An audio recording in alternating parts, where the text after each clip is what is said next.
9, I bring you 2 hours of unmissable, explosive debate and headline-grabbing interviews. What impact has that had? We got death threats and the bomb threat and so on. As time passes, she could have saved Storm. You made my argument for me. My guests and I tackle the issues that really matter, with a sharp take on every story. It went everywhere. Something practical could be done. Or I can become something different. Controversies tonight from 9 p.m. only on GB News, Britain's news channel.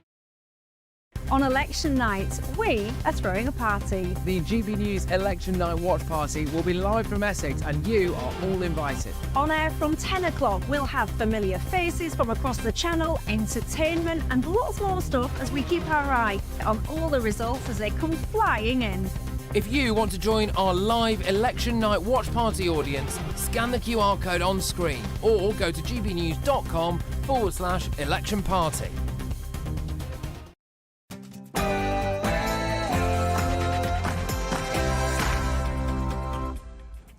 Hello and welcome to GB News Sunday. Hope you're having a wonderful weekend out there. Thank you for joining us this lunchtime. I'm Dawn Neeson for the next 2 hours, lucky you, keeping you company on telly, online and on digital radio. Coming up this hour, cracking show for you. Nigel Farage has said he is boycotting the BBC until he receives an apology from the broadcaster over accusations of bias in a special episode of Question Time. Do you think it's right? Should he do that? Then the search for British teenager Jay Slater has been called off by local police. The Civil Guard had called for volunteers to join a new search for the teen in the Masca area yesterday and have now confirmed it has ended. We'll bring you the very latest on that incredibly sad story. And Banksy has claimed responsibility for the inflatable life raft holding dummy migrants that was launched across the crowd at Glastonbury. But some commentators say this stunt was tone-deaf and crass. What do you think, though?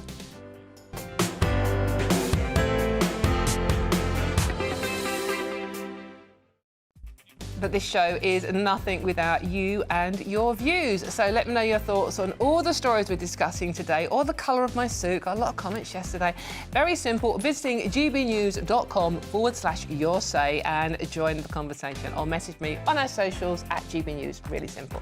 But first, it's the news headlines with the lovely Ray Edison.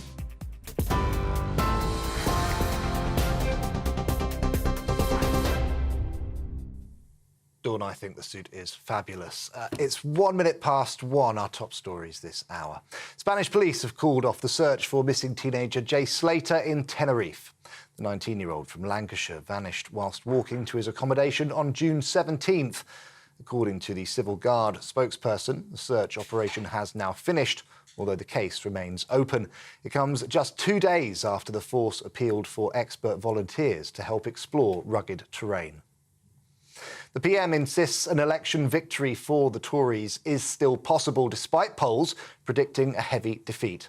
In an interview for the Sunday Telegraph, Rishi Sunak warned that Labour's tax plans would bankrupt people in every generation. However, Labour says its first steps would be restoring economic stability and cutting NHS waiting lists. The party continues to lead the Tories in the polls by around 20 points ahead of Thursday's election. Pat McFadden, Labour's national campaign coordinator, told us Labour has been clear on tax. There is nothing in our plans that requires Why can't you rule it out now, tax then? increases. OK, how about this? Will you increase council tax or reband council tax? Well, there's already, under the Tory plans, an assumption that council tax will go up under their plans. OK, so will it go up under a Labour government? There's nothing in our plans that requires council tax to go up. Will you tax people's homes? There is nothing in our plans that requires us to do this. Can you rule out taxing people more to drive a car or to put petrol and diesel into a car? Can you rule that out? There's nothing in our plans that requires us to do that. OK, so nothing in our plans and ruling things out are two different things. Nigel Farage is currently addressing the largest mass meeting of Reform Party supporters. The event at the Birmingham NEC was expected to welcome an audience of up to 5,000 people. Mr Farage has described the vote on Thursday as a once-in-a-lifetime opportunity to rebuild broken Britain. It comes at the end of a difficult week for the Reform leader, who has dealt with multiple allegations about the behaviour of his candidates and activists. Here he is speaking to Camilla Tominey earlier on this morning. I've been leader of this for a month, OK? I inherited a start-up party that had almost no money and almost no staff and said, volunteer, we want candidates. So we have finished up with some people who were rotten. I tried to fix it by getting a well-known, prominent, ex-number 10 man who had a vetting company. We gave him 144 grand. He didn't do the job. So we have finished up with some people who are truly dreadful. I apologise for that, but it's not reflective of me and it's not reflective of the party. The Liberal Democrats are pledging to give patients the legal right to see a GP within a week if they win the general election. Leader Sir Ed Davey also says patients would be guaranteed cancer treatment within 2 months of a diagnosis. It's part of a new patients' charter, which would enshrine new rights into the NHS constitution. It would also aim to bolster access to urgent appointments, ensuring that anyone in need sees a GP within 24 hours. Police in Greater Manchester have shot and killed an XL bully dog after it attacked a woman. Now, a warning, some viewers may find the following video distressing. Footage shared on social media shows officers firing at the dog multiple times as it ran through a residential street in Eccles. Officers were called to reports of a dangerous and out-of-control dog on Friday night after members of the public had failed to contain the animal. The victim is still receiving treatment and 2 men were arrested after confronting officers. Well, in the United States, the White House is pushing back on reports that President Biden plans to discuss the future of his campaign with his family at Camp David today. It's after a report by NBC News that quoted several unnamed sources alleging that some senior party members are pushing for the president to stand aside. That follows his performance in a televised debate against Donald Trump. But officials say the trip was planned before the debate and deny that there was any serious discussion about the president standing down. The King is opening Balmoral to the public for the first time in its history. From Monday, Charles will open the doors of his Scottish retreat, allowing a glimpse of royal family life in the Highlands. Visitors will be able to take a guided tour of the Aberdeenshire Castle, where successive monarchs since Queen Victoria have gone to relax.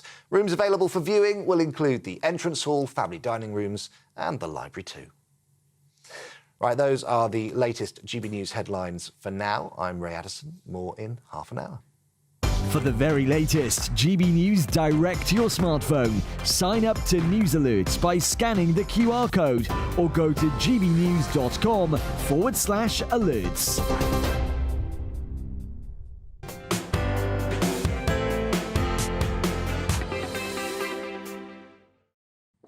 Thank you very much, Ray. Right, I think Nigel Farage is ready to speak at his rally in Birmingham today. So not just yet. No, he is bracing himself. So you brace yourself as well. That's coming up very soon. So let's get straight into today's story while we wait for Nigel. Now, Nigel has indeed said he's boycotting the BBC until he receives an apology from the broadcaster over accusations of bias in a special episode of Question Time. The Reform UK leader took part in a half-hour question and answer session with a live studio audience on Friday, a format in which all the major political party leaders have participated. But he didn't get, unlike the others, he didn't get a single round of applause or any really love from the audience whatsoever, which was interesting and does make you question the audience and how they were selected, as Nigel has indeed done. So while we're waiting for Nigel indeed to start speaking at his rally, come on, Nigel, let's see what my wonderful panel make of the Question Time story. I'm joined today by author and commentator Nikki Hodgson and writer and journalist Emma Wolfe. Bit of a team girl thing going on here today. Thank you very much for joining me, ladies. Now, we are waiting for the main man to come on and address the rally in Birmingham. But, I mean, going to come to you first, Nikki, on this one. The Question Time audience, I mean, you know, Nigel, the Green Party chat was just before him, got rounds of applause and sort of like some nice questions. Nigel Farage was treated much more harshly, I thought. Yeah, I mean, it is interesting. And I mean, what are we saying? Are we saying that the audience was pre-selected and purposefully pre-selected to stop him having any kind of rapport with them? That seems too far-fetched to me as an idea. And I guess the thing for Nigel is that, obviously, you know, up until recently he's been here and he's very well loved and he's got people that, you know, he's got a sizable fan club and maybe he's just got a little bit too used to not being challenged by people. Right, speaking of very well loved, I think do we have Nigel now ready to address the rally in Birmingham? Is he there?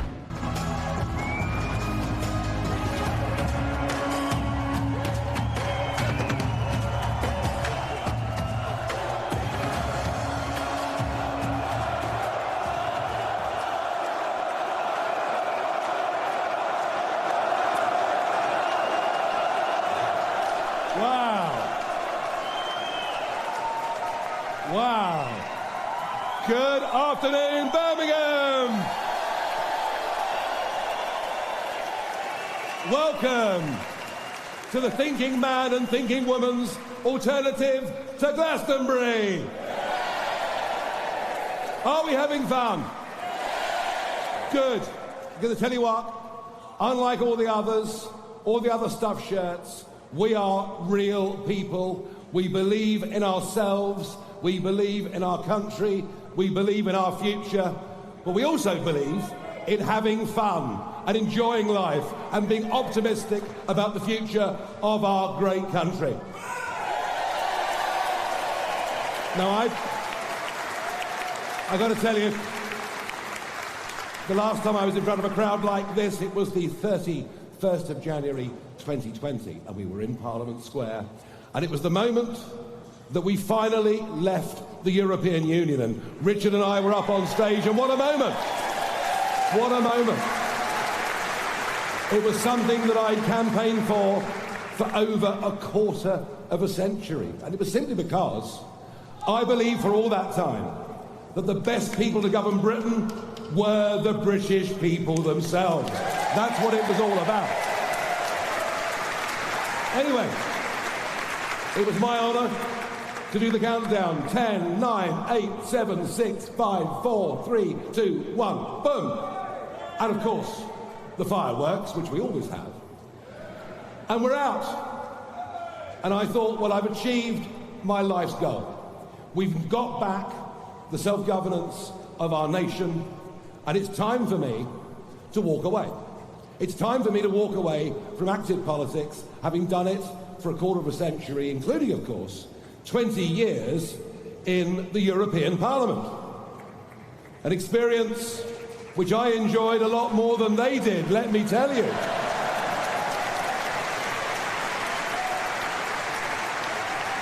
And so, for the last 4 years, life has been pretty good. I've been able to help get GB News off the ground and do 4 shows a week, which I've loved. I've loved. I've been back and forth across the Atlantic like a commuter, speaking at colleges, speaking at conventions. All 4 of my children are now grown up. Indeed, so much so that this week, on of all days, the 23rd of June, the 8th anniversary of Brexit, my first grandson was born as well. So life has been pretty good. Life has been content.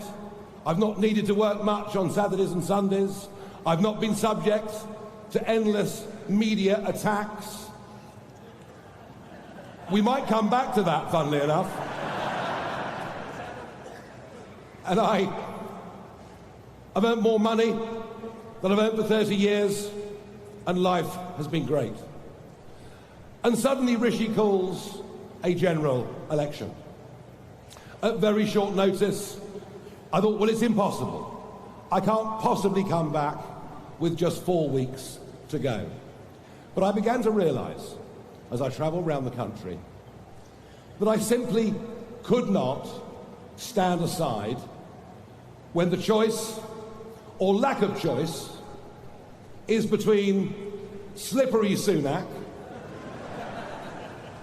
the biggest spinner since Blair, who's trying to convince us in what is now the 5th consecutive Conservative manifesto that somehow they're a party of low tax, when they put the tax burden up to the highest it's been since 1948, to convince us that they're a party of low immigration levels, and they got an 80-seat majority in 2019 on the back of that, and remember, with considerable support from the Brexit Party as well. We helped them enormously. But I couldn't stand aside and be lied to for the 5th manifesto in a row, when under Rishi Sunak's premiership, we've let in 2.5 million people in the last 2 years alone. Think about it. 1 in 30 people in this country has come in since Rishi Sunak became Prime Minister. And I couldn't stand aside and see a Labour leader. When I say leader, I don't believe the man has any leadership qualities whatsoever. None.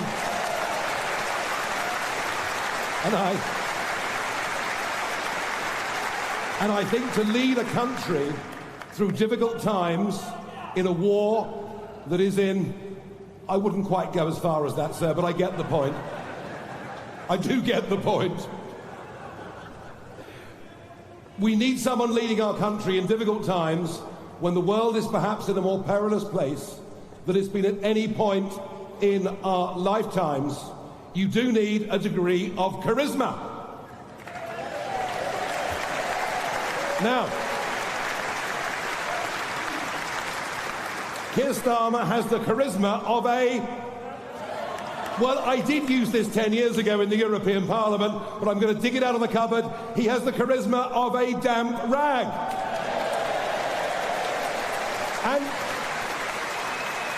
And what does he stand for? What does he stand for? He can't even define what a woman is.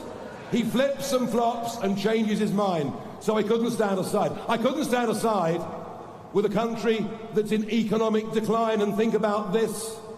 GDP per capita has fallen for the last 6 consecutive quarters. People are getting poorer. And I couldn't stand aside in a country that is in genuine societal decline. Safety, people fearful of going out at night, people scared to even go out to their local pub, knives being carried wholesale by young people in our country. So we are, I've no doubt, in societal decline. And I couldn't stand aside in a country that is in cultural decline. And I must say, I thought young Zia spoke absolutely magnificently. Magnificently. A country that has forgotten what it is. A country that's forgotten where we come from. A country that doesn't seem to value our culture, our inheritance, and what we wish to pass on to our children. So I felt I couldn't stand aside with all of these things going on.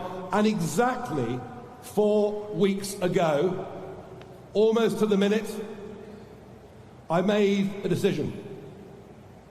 And that decision was I was going to come out of retirement and come back to lead you.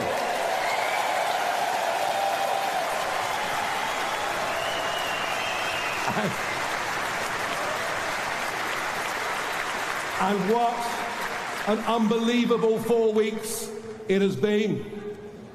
I'll tell you something, I've no doubt. Something is happening out there.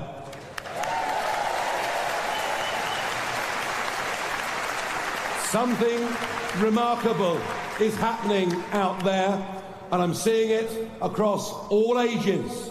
Never before have I seen so many young people concerned about the future of their country. It's great. Really great.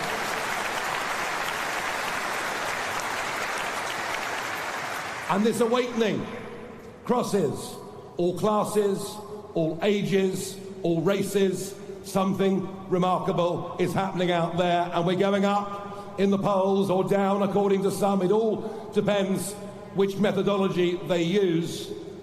But I know we're doing very well. Do you know how? Because when you threaten the establishment, they don't exactly come out with a tray of gin and tonics, now do they? And I think the establishment itself know that the Conservatives deserve to lose this election, but that Labour don't deserve to win it.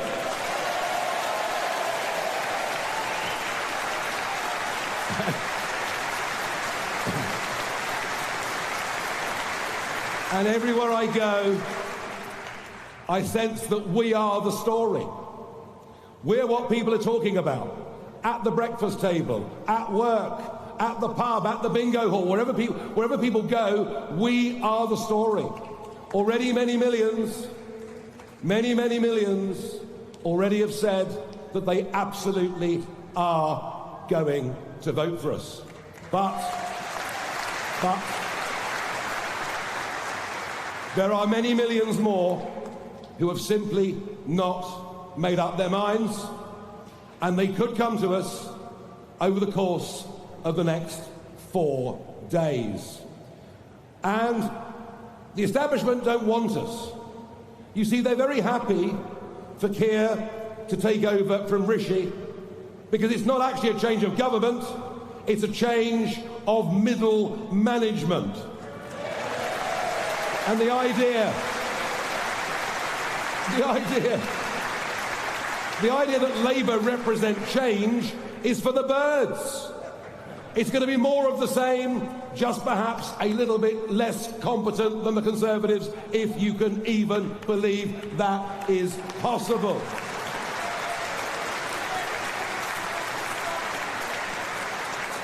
Now look, I'm used to the rough and tumble of political debate, and all's fair in love and war.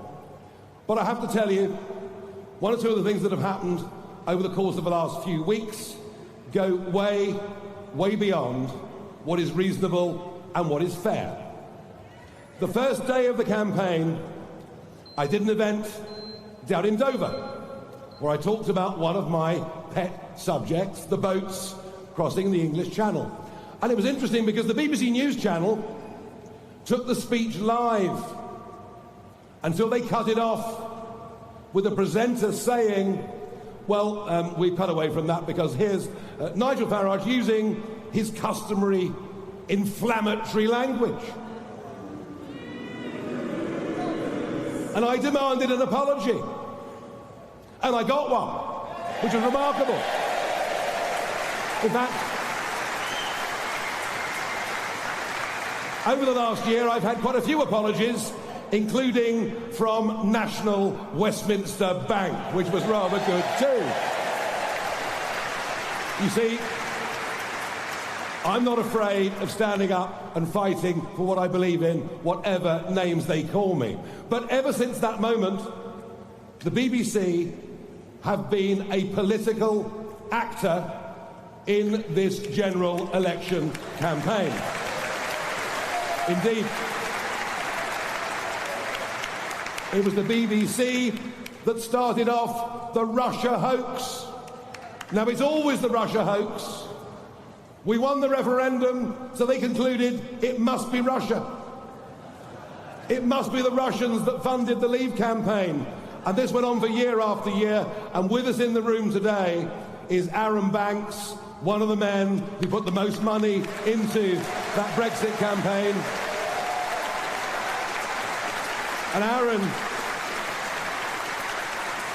had to fight the Russia hoax for years in the courts until he finally won against a Guardian journalist.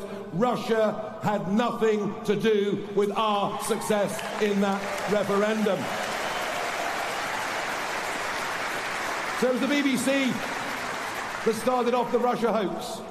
And I understand why the BBC don't like me. I understand why the Labour Party don't like me. I understand why the Conservative Party don't like me, because unlike them, I could see that the war in Iraq 20 years ago was a mistake because there was never any endgame.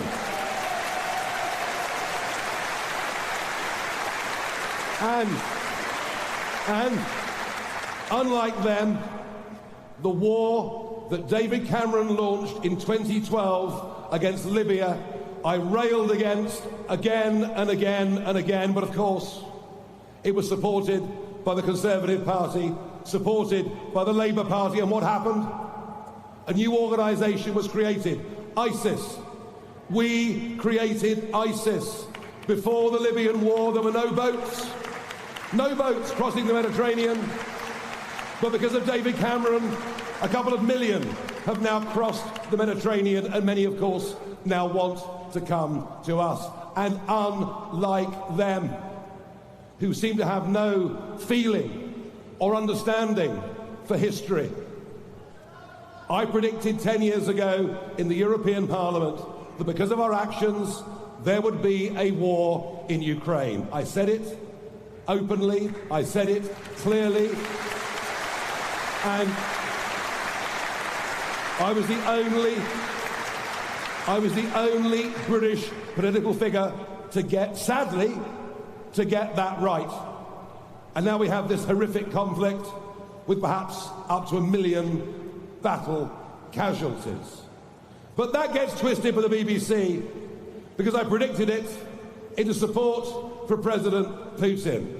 Can I just be absolutely clear? I think what Putin has turned Russia into was a post-communist country with the wall coming down, with the hope of a democratic future, and he's turned it into a brutal dictatorship in which his enemies go to prison and die, in which journalists disappear. And I think what Putin has done in Ukraine is absolutely morally reprehensible in every single way. Have you got that?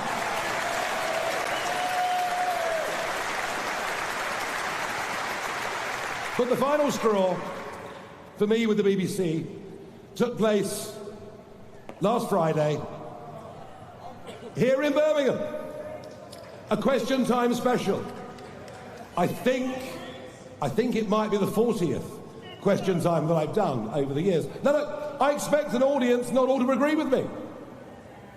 But I don't expect the first questioner to be somebody who has produced 8 separate BBC programmes over the course of the last year, including Doctor Who, which I used to love, and they've completely ruined. And then the third questioner, a pro-Palestinian known activist. Does anyone think that group of people were representative of the great British public in any way at all? Well, I've had enough. I've had enough. Have you had enough of the BBC? Well, we will renew with added vigour our campaign over the course of the next few years, as we're going to be the leading voice of opposition. And I say that because the Conservative Party will be in opposition, but they won't be the opposition because they disagree with each other on virtually everything. Think about it. The last 4 years, all we've had are internal Tory wars. They stand for nothing. I was told they're a broad church. Well, they're a broad church without any religion. It simply doesn't work. So we will, again, renew our campaign with added vigour to say that the state broadcaster has abused its position of power, and we will campaign as the leading opposition voice in this, not just in Parliament but in the country too. We will campaign for the abolition of the BBC licence fee.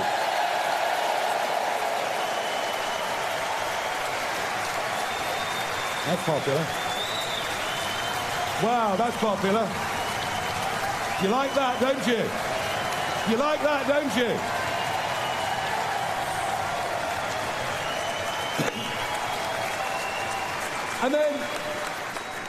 And then we have Channel 4.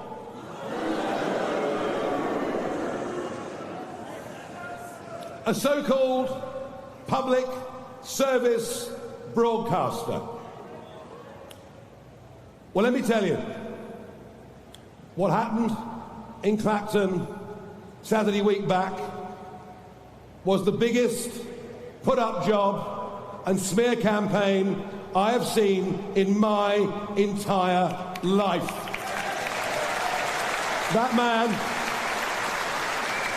man is a professional actor who has worked for Channel 4 in the past. Funny that, isn't it? He's very, very poshly spoken, but he does what he calls rough talking and makes pretty abusive TikTok videos, etc. From the minute he turned up in that Clacton office, he was using the most extraordinary Cockney accent I've ever heard. He, core blimey gov, quite right. Quite right. Cockles and mussels, alive, oh, and all of it. But, yeah, he could have been from the fish market, but he wasn't.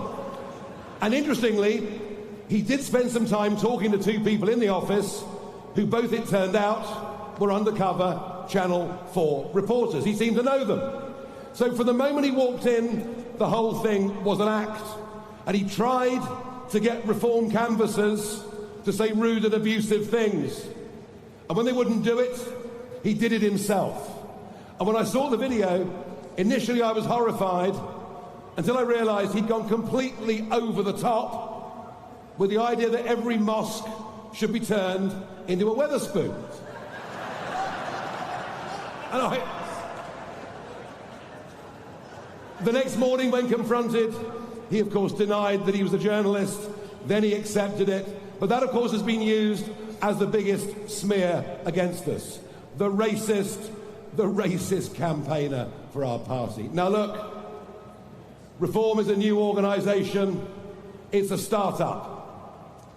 And there were requests put out for candidates to stand.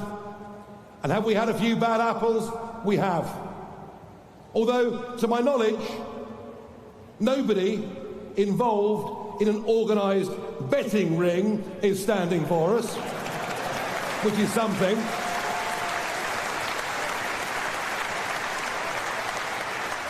The Channel 4 story was a put-up job. It really is frankly gross that insult should be directed at all of you and all of our millions of voters. It is simply untrue.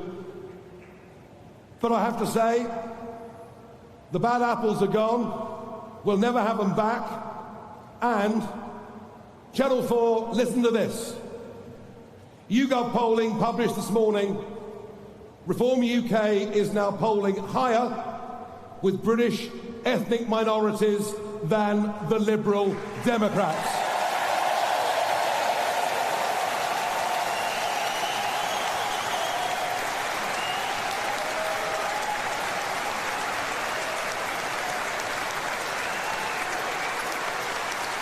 So, Channel 4, put that in your bloody pipe and smoke it.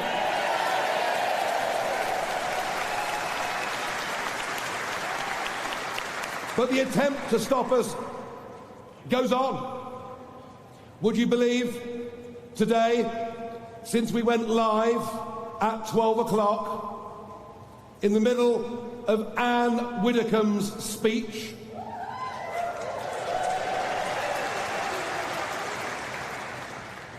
our live stream on TikTok was suspended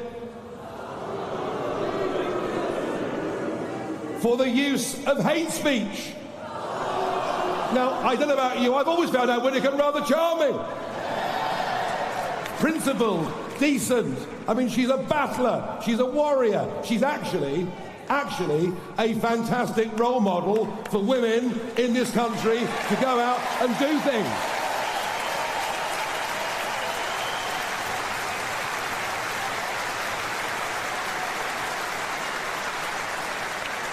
So it's been tough. The last few days have been tough. I've wondered, am I really doing this all again? Well, I am. And I'm not downhearted. Are you downhearted? And we're doing much better out there than anybody in the media, in politics, even dares to imagine in their worst nightmares. We are doing well. We're doing well. And we are not a protest vote, even though there is much to protest against. People are supporting us because we have a vision. People are supporting us because we can see the way forward. People are supporting us because we stand up for values. People are supporting us because we believe in the family, and we've put in our contract with the people, I think, a brilliant idea that you front-end load child benefit, so that if a mother with young kids wants to stay at home until they're of school age, we'll make it easier for them to do so. We must. We're the first party in years to talk in a positive way about marriage. Now, you know, not all of us have the best record in this particular area, but there's no doubt that children brought up in a loving, married relationship have better life chances than anybody else. They just do. So we're pushing the idea of transferable tax allowances. And what is it that's really hurt the family? Well, part of it, I think, is the psychological damage that was done to us through repeated lockdowns. And there is no conversation about lockdowns, no conversation about mask mandates, no conversation about the fact they even wanted to vaccinate our young kids. No conversation, no debate, because Labour and the Conservatives both agreed. The cost of living also has impacted every family in this country. Runaway inflation, which happened chiefly because we've been living way beyond our means, and because the Bank of England is led by the utterly useless Andrew Bailey. Utterly useless. So interest rates which had to go up have impacted particularly those with mortgages or those renewing. But think about this, again, not discussed, not debated in the election campaign by Labour or Conservative. When the Conservatives came to power, our accumulated national debt was roughly £1 trillion. It is now £2.7 trillion, and the interest repayments are £90 billion a year, the same as the education budget, which is ironic, isn't it? Because they're the ones who actually, when they get older, are going to face paying all of this off. We're being frank with people. We've been badly, badly let down. But one of the biggest costs for families is energy. Whether it's filling up your car because you live in a rural area and can't survive without it. But it's the electricity bill, isn't it? It's the gas bill. It's all of these things. And what have we done? We pursued aggressive net zero policies which have deindustrialised Britain, sent our manufacturing off to India and China and elsewhere, whilst loading the costs of subsidy onto the electricity bills of ordinary families. I'm for renewable energy if it works, but it gives us intermittent, expensive energy. So we would scrap the excessive, impossible to achieve net zero agenda of both parties.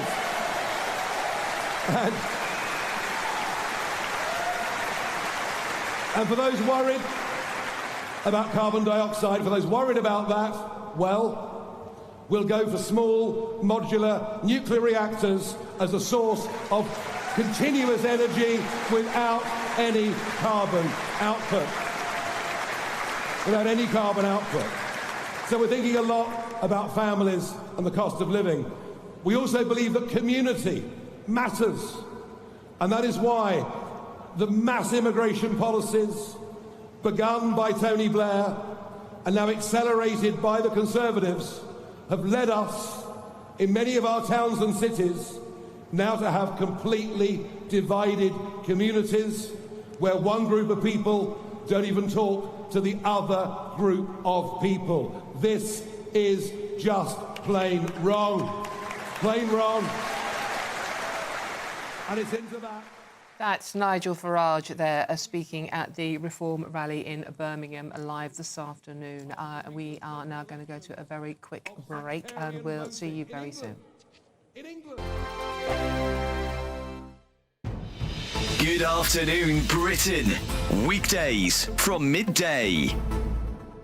Wiltshire police have arrested 2 people after they sprayed orange paint on Stonehenge. Well, Just Stop Oil have shared a video saying it's to get the incoming government to sign up to a legally binding treaty to phase out fossil fuels by 2030. Of course, Stonehenge famously associated with oil, gas. I think the 5,000-year-old Neolithic Britons were prolific users of the internal combustion engine and they drilled for lots of oil, so it makes perfect sense, of course. Yes, we're going to be joined by Jill Taylor, a spokesperson from Just Stop Oil. Jill, thank you very much indeed. What on earth is this all about? This is just criminal activity under the guise of some kind of activism. No, that's not. That paint will be washed off really easily. So it's not long-lasting damage at all.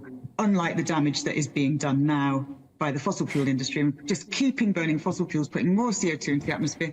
You're right, the Neolithic people were not prolific users of fossil fuels. They did not cause the kind of damage that we're causing now. That's all been within since the Industrial Revolution in the 150 years. So because this is when the damage has been done. So because this stuff can be washed off, ergo there's no issue here. Well, Stonehenge aren't particularly happy about this. They've come out on their social media page and they say Stonehenge is protected by the Ancient Monuments Act and it is a criminal offence to damage the stones. There are also multiple rare lichen species growing on the stones that are also protected. So this isn't good for nature, is it? I think you're getting things so out of perspective here. What isn't good for nature is the damage we're doing now, and what's not good for nature globally is not good for you, it's not good for me, and it's not good for the people watching this programme. The People's Channel. Sunday nights on GB News. From 6, Neil Oliver. At 7, it's Free Speech Nation with Andrew Doyle. At 9, Mark Dolan. And at 11, get set for the week ahead with headliners. Tomorrow's papers tonight. GB News, the People's Channel, Britain's news channel. Congratulations to the GB News winners at this year's Trick Awards. And the winner of Interview of the Year is... Alistair Stewart reveals his heartbreaking diagnosis to Camilla Tominey. And the winner is GB News Breakfast. And the winner is Nigel Farage. And thank you to you, our GB News viewers and listeners, for making us the People's Channel, Britain's news channel. I'm Camilla Tominey. This is GB News, Britain's election channel.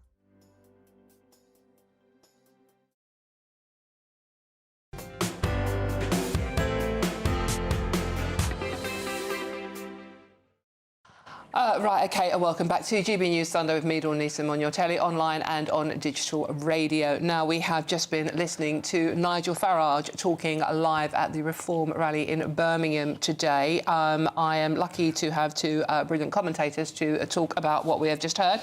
Nikki Hodgson and Emma Wolfe have joined me in the studio to digest what Nigel has just said and the response he got, indeed. And they, you know, the takeaways from it, he was ticking all the boxes that you expected. He was actually talking about GDP being down, crime up, the cultural decline of the country. Britain basically needs to run Britain, not the EU. We've heard all this before, haven't we? Getting huge rounds of applause. And also, unlike he got on BBC Question Time last Friday, where he got no applause whatsoever, BBC was mentioned, and he was saying that, you know, the first question in that came from someone that was basically working for the BBC. Also went on to mention Channel 4 over the recent story about someone who was canvassing for them having racist views, saying that that basically was a set-up and a smear, which got a huge round of applause. Basically, a consummate professional coming across with personality, with drive, and with optimism, which you could say we haven't heard from some of our mainstream parties. Going to come to you first on this, Emma. I mean, he has the crowd. Obviously, they are there for a reform rally, so he's preaching to the converted to a certain extent. But what did you make of his performance and what he had to say? I think Nigel Farage is an electric performer. I really do. And I think that we were watching that and we were actually listening and finding it really interesting. Yes. And I bet you there are, well, I know there will be thousands, millions of people across the country who are actually tuned in on a Sunday afternoon watching it. And I have sat here and I've sat on many programmes many a time watching a Sunak or a Starmer press conference when one is almost asleep and, you know, really no one watches that stuff. And they have to shepherd a few hundred people maybe into the room and sort of group them to make it look. That is a rally. He has filled a stadium. I think 5,000 was mentioned. He's filled a stadium in Birmingham. Everywhere that Nigel Farage goes, Clacton, Birmingham, wherever it is, Dover, wherever he goes, he fills people. Thousands of people turn out to see him. And I think that you probably both don't agree with me on the substance of what he says, but I think that what he says resonates with people. Nigel Farage is talking about things that he believes in, and that's why he doesn't need auto cue. That's why he doesn't need his speeches prepared by someone who's kind of vetted them. It's because he's actually talking the truth about what he believes. And then I'll shut up. The last thing is the optimism. He talked about optimism, and he talked about the future of our great country. And I was just sort of reading through the papers yesterday, and Starmer and Sunak both sound so depressed about the future. Who's going to wreck Britain in the first 100 days? Who's going to wreck Britain the most? Who's going to tax you the most? Whereas actually Nigel Farage is tapping into that optimism. He sounds excited about, you know, the future of the country and that we have some potential. And we're in such a bad way in this country. There's sort of terminal national depression. Nikki, I mean, as Nigel said himself, you know, the establishment don't want reform to do well. They're happy for Starmer to take over from Rishi because basically they are the same. There is no change that's going to happen. It is like a different middle management taking over. What did you make of what Nigel had to say? Well, I think some people don't want reform to take over because they're very worried about the repercussions of that party being in power, because they worry about how it's going to affect our culture. I mean, he talked there about cultural decline, and it's never defined. What does that actually mean? You know, in the past, Richard Tice has gone on about Britishness, the need to protect it, but has left it undefined.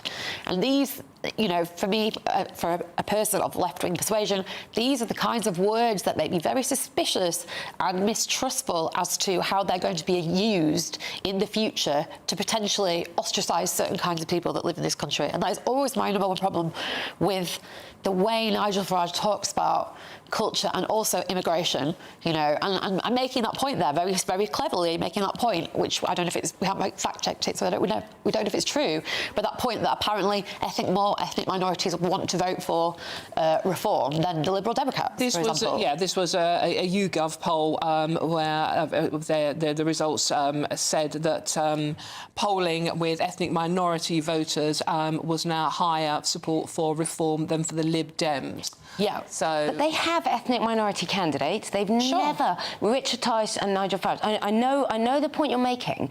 I don't think they have a problem with ethnic minorities. They're not talking about whiteness. They're talking about immigration. Those are separate things. They're talking about the influx of illegal immigration and the overwhelming numbers. The fact that we've had over 1 million in net migration over the past few years. They're talking about that as quite a distinct issue from make Britain. You know, this kind of this slight suggestion that they're xenophobic or racist. I don't see that played out, because there are lots of reform candidates who are ethnic minorities and who are welcomed as Brits, and they're welcome and they're doing a great job for reform, and reform love them. I don't see the kind of racism or the xenophobia. I mean, for me, it's more that we won't know now. I mean, the only way we know is if we see, you know, what happens if they were to get in. It's one of those things that it's like it's the slow creep of language which pushes attitudes bit by bit, which is what happened in the 1930s in Europe. It's that kind of thing that worries me. OK. Unfortunately, we have to take a very quick break now, but don't go anywhere. We're going to carry on this debate about what Nigel Farage has been saying at his rally in Birmingham. Very quick break, but don't go too far. This continues.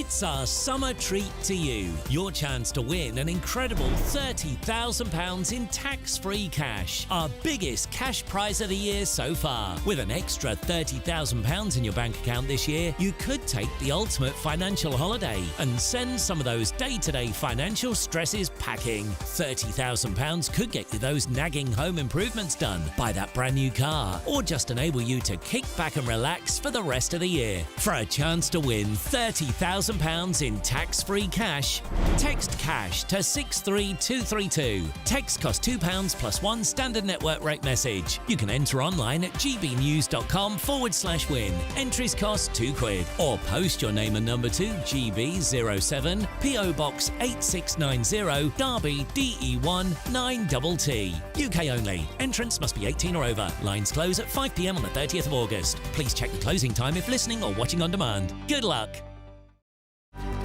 Good afternoon, Britain. Your lunchtime update on the stories that matter across the UK. From breaking news and insightful analysis, inspiring stories and lively debates. You're comparing yourself to a former Prime Minister. Which is it? Stay informed, stay updated, stay entertained. I just don't know how anyone would not want to be there. Every weekday from midday. We are Good Afternoon Britain, only on GB News. Britain's news channel. This election night, we're putting on a party. And you are invited. We'll be here with you. Following all the twists and turns. As well as all the live reaction from our election night watch party. With our GB News lineup.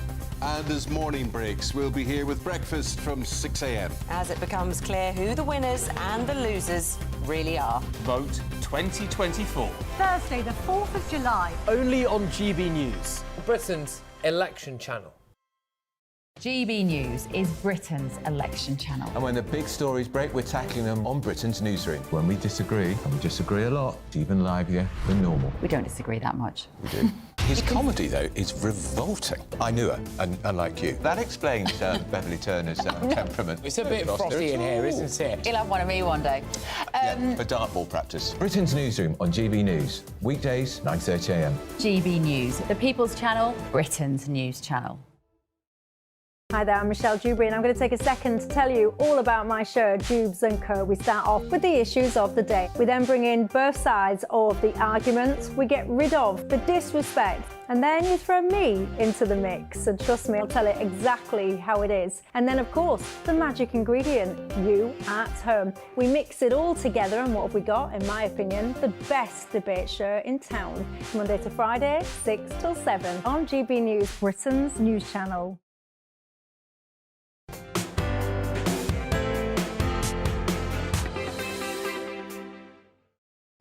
Hi, welcome back. I'm Dawn Neeson. This is GB News Sunday, and we are talking about Nigel Farage's rally, reform rally in Birmingham. I am joined still by Nikki Hodgson and Emma Wharf, talking about some of the key points that Nigel has said. Now, he was nailing everything that people expect Nigel Farage to say to a certain extent. One thing I wanted to come to, though, was it's an area that hasn't been touched on by anybody else in this general election campaign, is Nigel mentioned lockdown and vaccines. Now, that, as we know, is a huge controversy, and people are still debating that. No one else has mentioned that, and as we know, both the Conservatives and the Labour Party were singing from the same hymn sheet on that one. So Nigel's point is here, even though Labour are saying, we are going to give you change, that you're not going to get change by voting for Labour. What did you think about the fact that he actually brought the lockdowns and the vaccines up, Nikki? I think that's fascinating because actually none of us talk, well, we talk about it in the industry, but lots of people don't talk about it. It's kind of the don't talk about the war mentality that people have about it, because I think people feel so emotionally damaged by what happened and it's almost too difficult to process. So actually it's a very smart move on his part to bring that back and say, look, we need to actually look about what on earth was going on, and also to give people confidence that it can't happen again. Because Labour and the Tories have given us no indication that they wouldn't do it again if they thought there was going to be another kind of diabolical virus that would, be spread. So I think that was actually a very smart move on his part to do that. They have skirted around that issue, haven't they? They have. And both Labour and Conservative politicians of various stripes were calling for harder, you know, more punitive lockdowns. Yeah. And I think the lockdown issue feeds into so much, not just the mental health of this country and why we're in such a state, but also the fact that the economy is in the doldrums, the fact that we have so many people out of work because of being basically put on furlough. So many young, you know, if you have a young child, the fact that your child, your baby, like mine, like Nikki's, in fact, were born basically in lockdown, how that is going to affect our children. The fact that older children were out of school for several years. When you were a child, you don't get those years back. The fact that we have teenagers now who are basically socially kind of unable to interact with others, or who are terminally depressed or anxious. The fact that we don't know what the future is, exactly as Nikki says. What happens if there is another one? We have this ongoing billion-pound inquiry that's rolling on. I assume it's still rolling on somewhere in the country. Yeah, I've lost track. Everybody's lost interest in as well. But that's not going to report soon, and that's possibly not going to answer any of the questions that we want answered. And I think it's a massive, massive issue. The other thing I thought was an interesting point that no one else is coming up with these. Nigel was talking about traditional values. He's talking about the things that the old school Conservative Party used to talk about. Like, I know you rolled your eyes at this one, but marriage being good for children. You both rolled your eyes slightly about that one. But he's talking about the traditional Tory values that a lot of traditional Conservative voters out there at the moment feel that this version of the Tory Party have lost their way with, Nikki. Yeah, but I mean, he's such a hypocrite talking about that, because we know that, well, I'll be careful what I say now.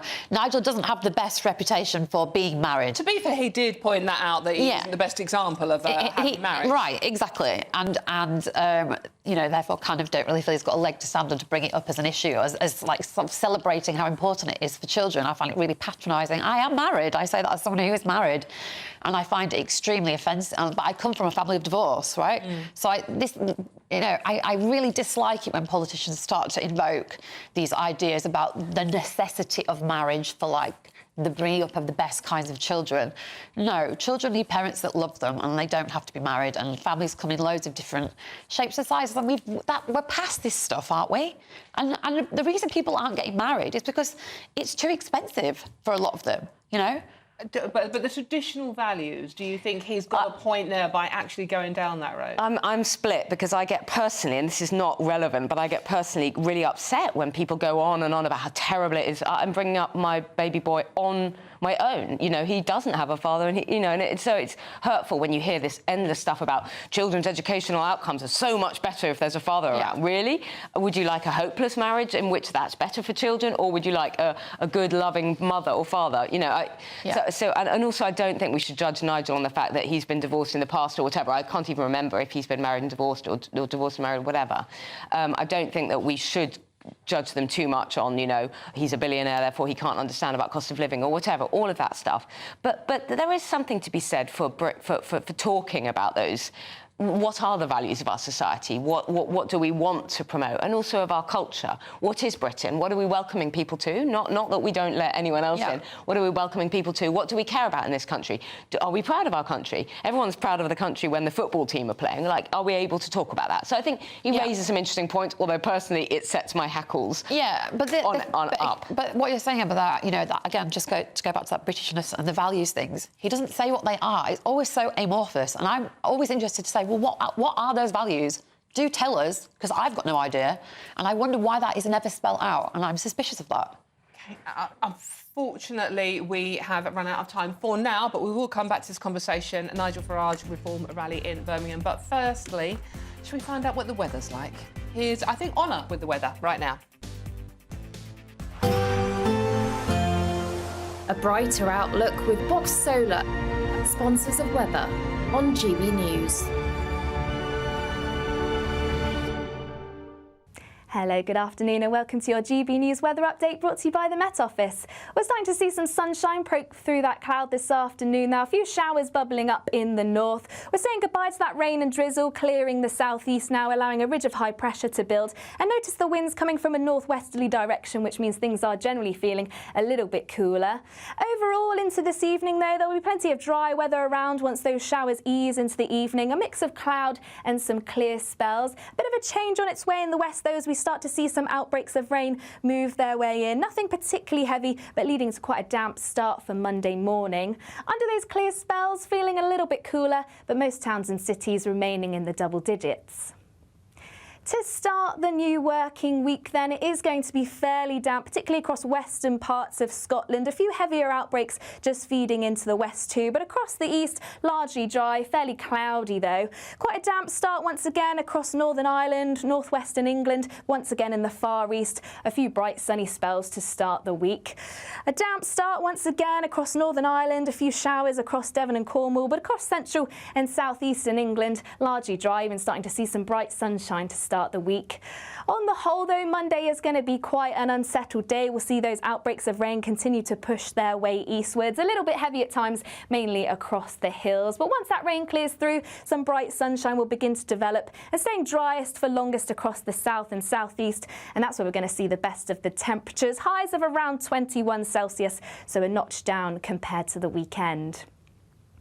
Into the evening then, we'll gradually say goodbye to that rain as it clears into the North Sea. A few spots of rain and drizzle for parts of northern England and parts of Wales, but on the whole, it is going to be a largely dry night. Next week, fairly changeable with some rain and showers, but where you do catch the sunshine, it should still be feeling pleasant and warm. Looks like things are heating up. Boxed boilers, sponsors of weather on GB News.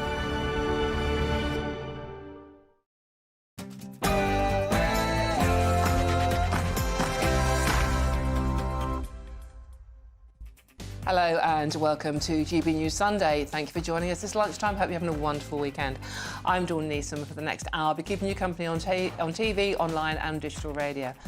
Coming up this hour, Nigel Farage has said he is boycotting the BBC until he receives an apology from the broadcaster over accusations of bias in a special episode of Question Time. Do you think he's right to do that? Then Joe Biden has assured Democratic donors that he can still win the presidential election against Donald Trump after a very poor debate performance fueled concern about his candidacy. But after that shocking display, should he just maybe step aside? And do you think you can pass the British citizen exam? No. Well, a new study has revealed that over half of Brits would fail if they had to sit it. Stay tuned to find out some of the questions you need to know to become British and how well our panel will do, more importantly. No.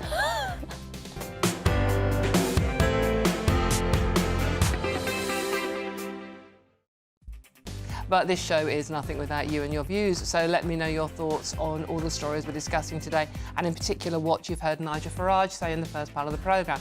Very simple, visit gbnews.com/your say and join the conversation, or even simpler, message me on our socials at GB News. But first, let's get the news headlines with Ray Addison.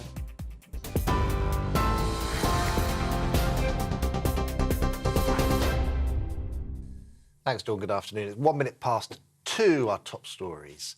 The leader of Reform UK has told a gathering of supporters in Birmingham that he'd axed the TV licence fee which funds the BBC. It comes after he was questioned during an appearance on the BBC's Question Time programme about comments made by his party's candidates and supporters. Describing Britain as a nation in decline, Nigel Farage said people were getting poorer and were now too scared to go out at night or visit their local pub. He told the rally support for reform is growing. Something remarkable is happening out there, and I'm seeing it across all ages. Never before have I seen so many young people concerned about the future of their country. It's great. And I think the establishment itself know that the Conservatives deserve to lose this election, but that Labour don't deserve to win it. The Prime Minister insists an election victory for the Conservatives is still possible, despite polls predicting a heavy defeat. In an interview for the Sunday Telegraph, Rishi Sunak warned that Labour's tax plans would bankrupt people in every generation. However, Labour says its first steps would be restoring economic stability and cutting NHS waiting lists. The party continues to lead the Tories in the polls by around 20 points ahead of Thursday's election. Pat McFadden, Labour's national campaign coordinator, told us Labour has been clear on tax. There is nothing in our plans that requires Why can't you rule it out now, then? tax increases. OK, how about this? Will you increase council tax or re-band council tax? Well, there's already, under the Tory plans, an assumption that council tax will go up under their plans. OK, so will it go up under a Labour government? There's nothing in our plans that requires council tax to go up. Will you tax people's homes? There is nothing in our plans that requires us to do this. Can you rule out taxing people more to drive a car or to put petrol and diesel into a car? Can you rule that out? There is nothing in our plans that requires us to do that. Now, Okay, so nothing in our plans and ruling things out are two different things. Spanish police have called off the search for missing teenager Jay Slater in Tenerife. The 19-year-old from Lancashire vanished whilst walking to his accommodation on June 17. A Civil Guard spokesman said that while the search has now finished, the case remains open. It comes just 2 days after the force appealed for expert volunteers to help explore rugged terrain. The Lib Dems are pledging to give patients the legal right to see a GP within a week if they win the general election. Leader Sir Ed Davey also says that patients would be guaranteed cancer treatment within 2 months of a diagnosis. It's part of a new patients' charter, which would enshrine new rights into the NHS constitution. It would also aim to bolster access for urgent appointments, ensuring anyone in need sees a GP within 24 hours. A woman has been charged with misconduct in public office after a video allegedly showing a prison officer having sex with an inmate. 30-year-old Linda de Souza Abro of Fulham was arrested by the Met Police on the 28th of June. That's after a video filmed inside HMP Wandsworth was posted on social media. She's set to appear in custody at Uxbridge Magistrates Court tomorrow. Police in Greater Manchester have shot and killed an XL bully dog after it attacked a woman. Now, a warning, some viewers may find the following footage distressing. Footage shared on social media shows officers firing at the dog multiple times as it ran through a residential street in Eccles. Officers were called to reports of a dangerous and out-of-control dog on Friday night after members of the public had failed to contain the animal. The victim is still receiving treatment, and 2 men were arrested after confronting officers. Well, in the United States, the White House is pushing back against reports that President Biden plans to discuss the future of his campaign with his family at Camp David today. It's after a report by NBC News that quoted several unnamed sources alleging that some senior party members are pushing for the president to stand aside. That, of course, following his performance in a televised debate against Donald Trump. But officials say the trip was planned before that debate and denied that there was any serious discussion about the president standing down.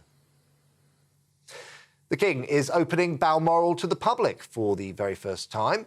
From Monday, Charles will open the doors of his Scottish retreat, allowing a glimpse of royal family life in the Highlands. Visitors will be able to take a guided tour of the Aberdeenshire castle, where successive monarchs since Queen Victoria have gone to relax. Rooms available for viewing will include the entrance hall, family dining rooms and, of course, the library. Right, those are the latest GB News headlines for now. I'm Ray Addison. More in half an hour. For the very latest GB News direct to your smartphone, sign up to News Alerts by scanning the QR code or go to gbnews.com/alerts.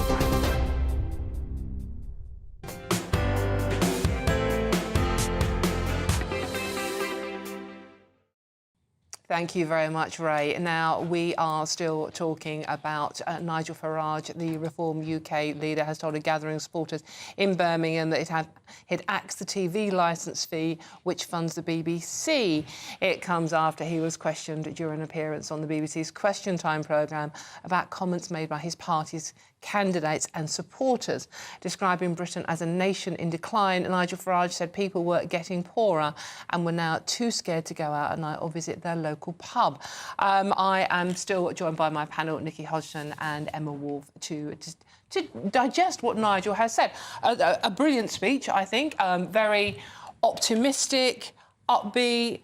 And Nigel, whatever you think of his politics, and many people support him, it was a speech that actually was rallying. You listened to it, unlike watching Starmer and Sunak, or you merged their names together very nicely earlier on, I thought. Unlike watching them, which is a bit like watching paint dry, to be honest. I know he's preaching to the converted at the rally, but it was a very positive and looking forward speech. Yeah, exactly. And I think the country desperately needs some optimism. I know we're in summer, but it's been an up and down summer. And I think for a couple of years now, probably since lockdown, we've been in this kind of terminal decline, not only kind of economic decline, but actually with the nation's mental health, with young people, with a lot of unemployment, with a sense of crime on our streets, all of the kind of bad stuff that's happening. I don't think people feel that there is much optimism around. I think a lot of us have been really, really depressed about the state of the country and about the future for a while. And good on Nigel Farage for saying, you know, it is a great country still.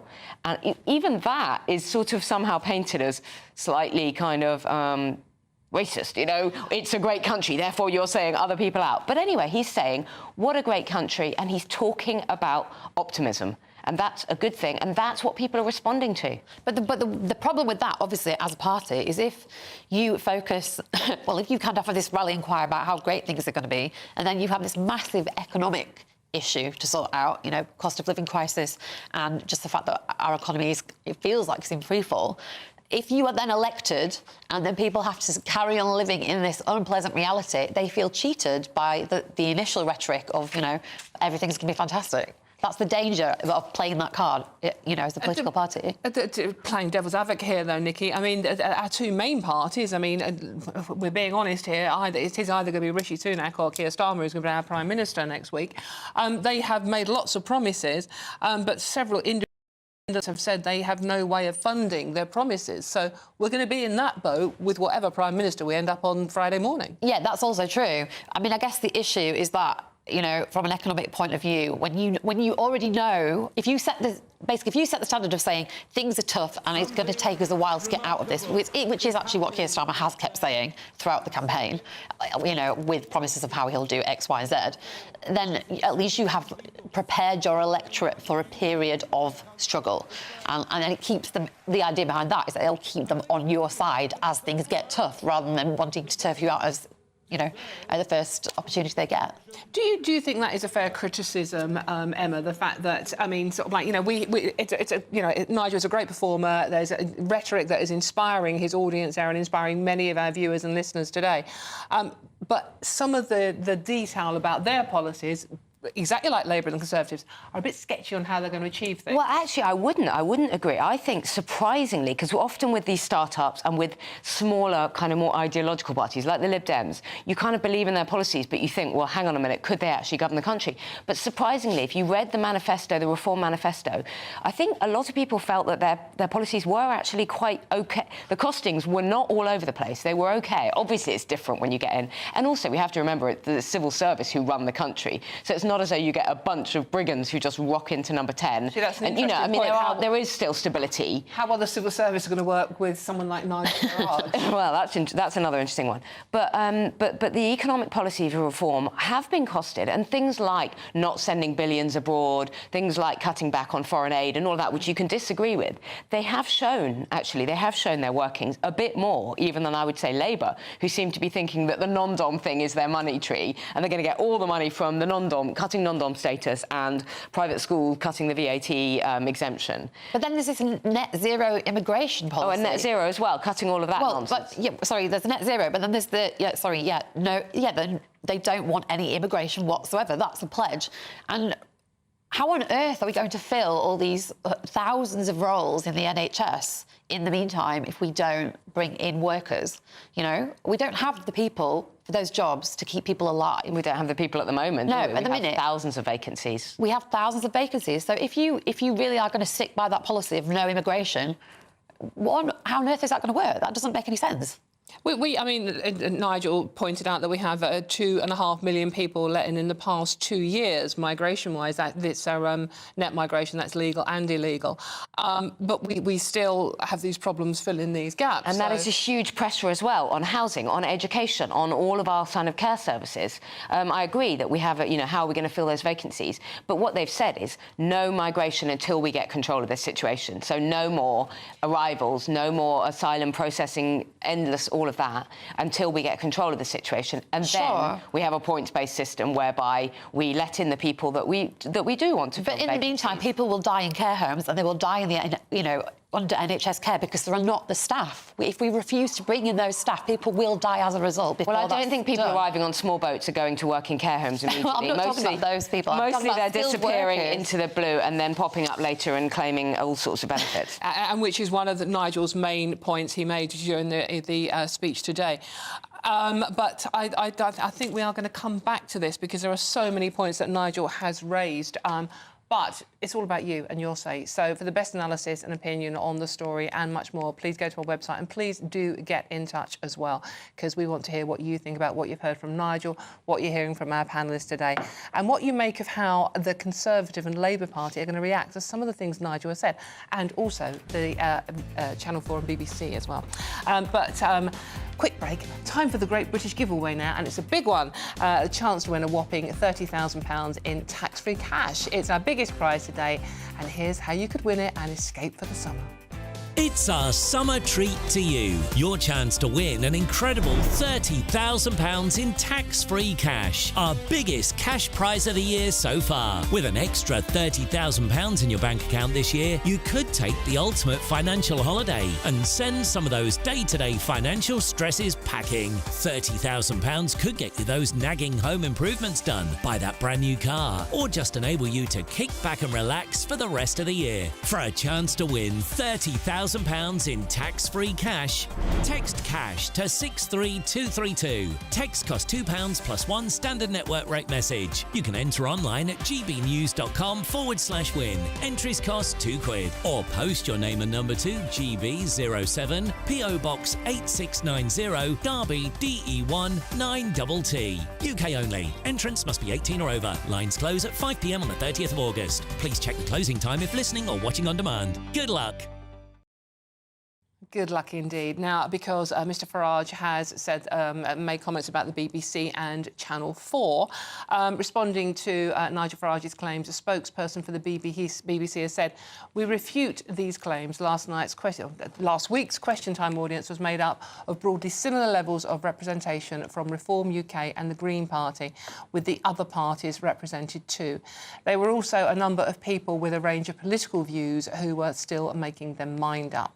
Meanwhile, responding to Mr Farage's claim, a spokesman for Channel 4 has said, "We strongly stand by our rigorous and duly impartial journalism, which speaks for itself. We met Mr Parker," this is the chap who was acting as a canvasser, "for the first time at Reform UK's headquarters, where he was a Reform Party canvasser. We did not pay the Reform UK canvasser or anyone else in this report. Mr Parker was not known to Channel 4 News and was filmed covertly via the undercover operation." Well, OK, lots to talk about there, isn't there? I'm Dawn Neeson, this is GB News Sunday, and there's lots more coming up on today's show. Bit of American politics for you. Joe Biden has assured Democrat donors that he can still win the presidential election against Donald Trump after a frankly very poor debate fueled concern about his candidacy. But after that shocking display, should he just step aside? All of that and much more to come. This is GB News, Britain's news channel. Don't go too far. Cracking show coming up.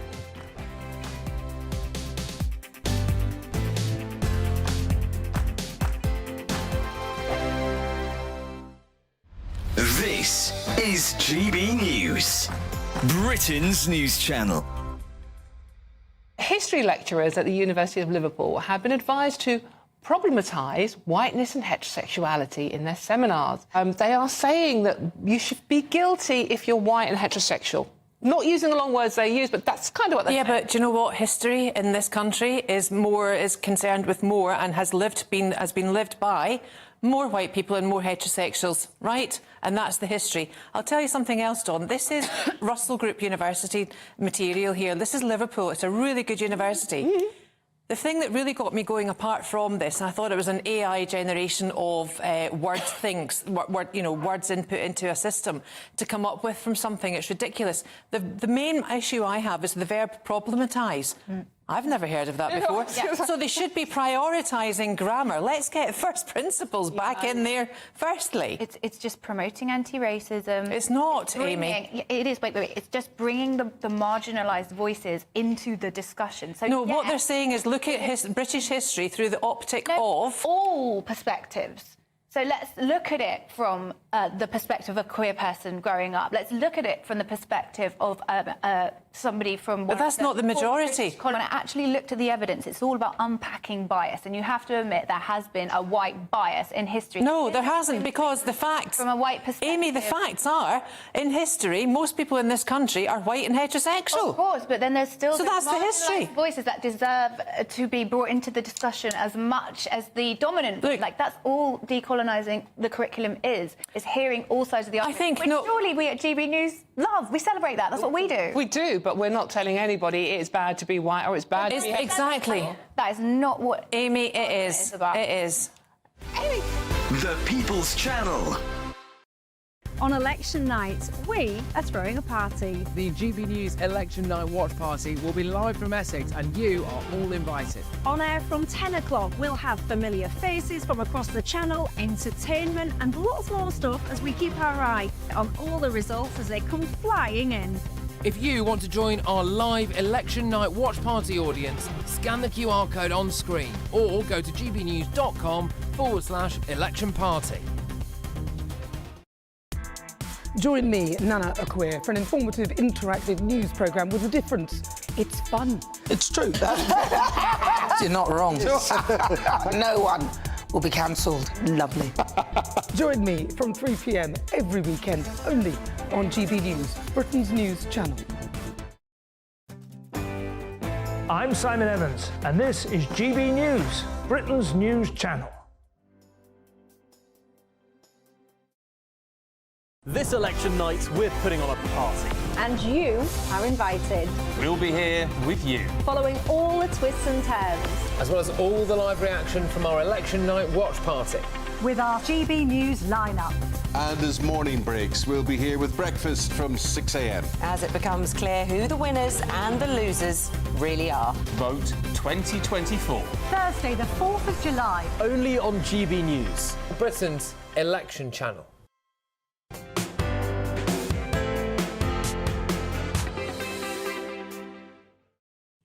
Welcome back to GB News Sunday with me, Dawn Neeson, on your telly, online and on digital radio.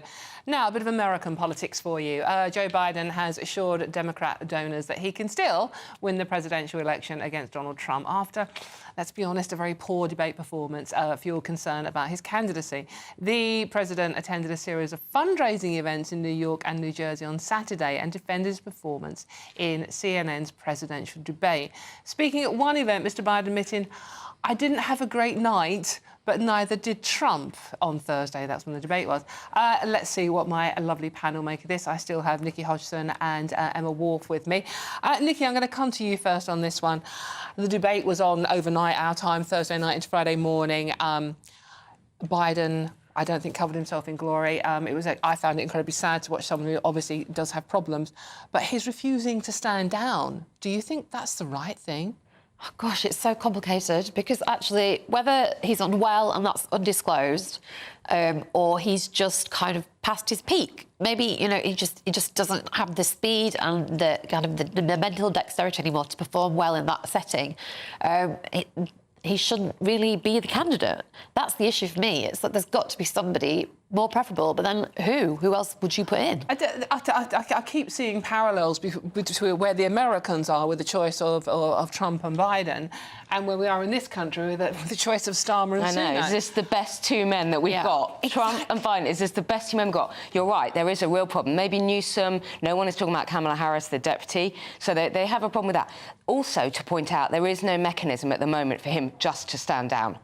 I mean, I think, and that aside, I think it's, I mean, maybe at the convention in August, but then you don't need that much time until November.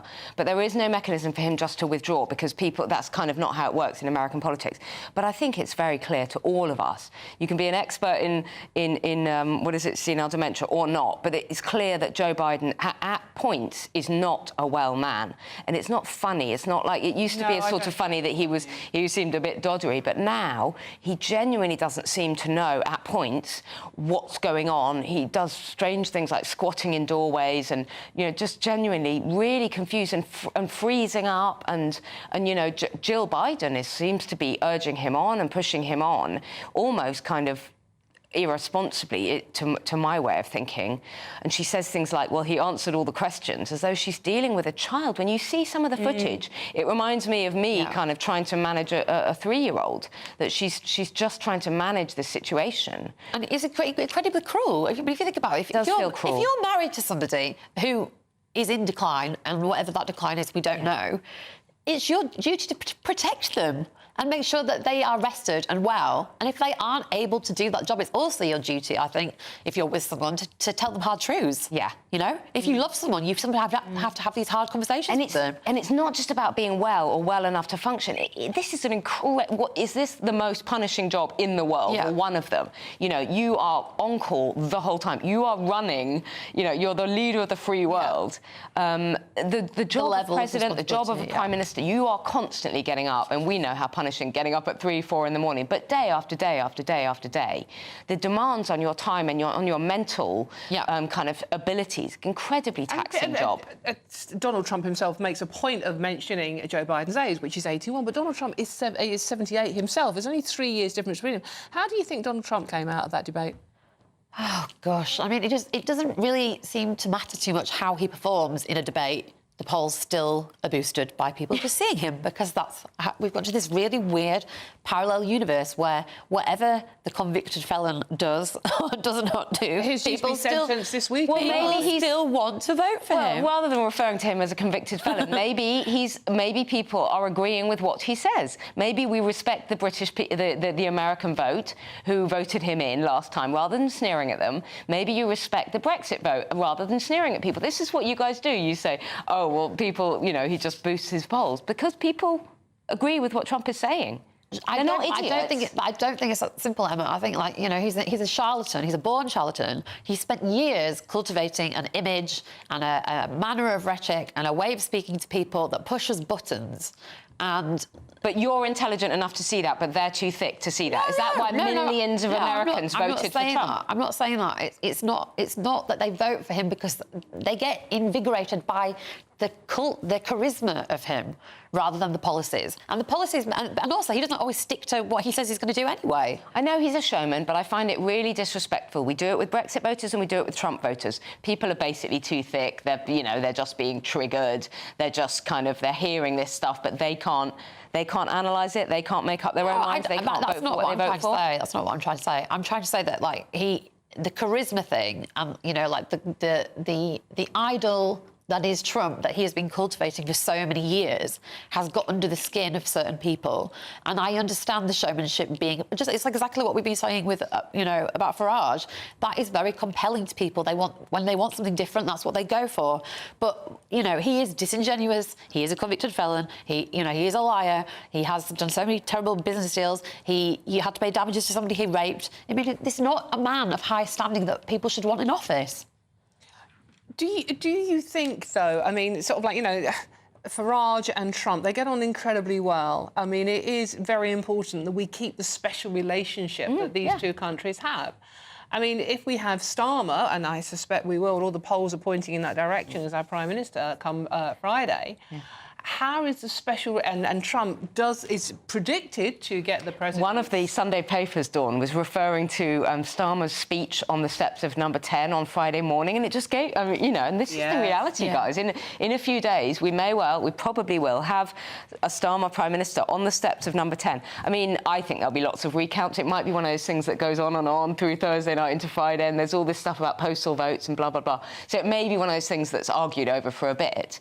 But it's quite exciting and sort of a bit weird to think of without revealing one's own political views. It's very odd, isn't it, to think of a Starmer Prime Minister on Friday morning standing outside Number 10 and we start it all over again. Yeah. I mean, do you think, I mean, you know, a personality, as much as we try to deny it, is involved in our politics. I mean, the criticisms at Starmer and Sunak is they are both two cheeks of the same backside, and they are very...